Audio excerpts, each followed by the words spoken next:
Welcome, in front of me is an ASUS Zenfone 7 Pro, and today I'll show you how to insert SIM card and SD into this device.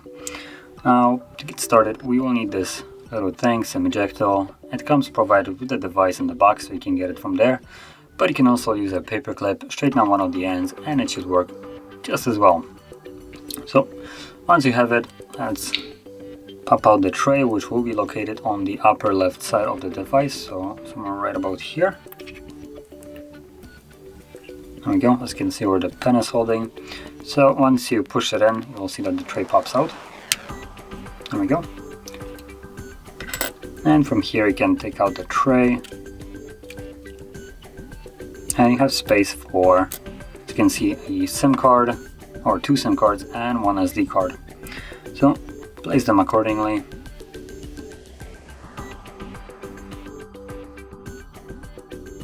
Oh, it looks like it's on the other side. So flip the tray over and then place these. So there's a little problem with this. If the phone is laying like this, you'll basically need to grab it in your hand, because otherwise if you flip the tray over, these will just kind of fall out for the most part.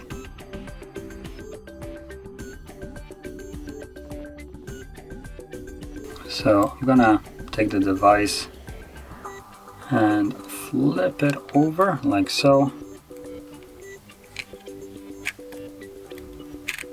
There we go. And from here, as you can see, once you insert it, it should pop up the notification. So I do have a pin on my SIM card, so I'll confirm that. And obviously the SIM card is working. Let's find the SD card. There we go. There's the SD card is working as well. And that is how you would insert both of them. And if you found this very helpful, don't forget to hit like, subscribe, and thanks for watching.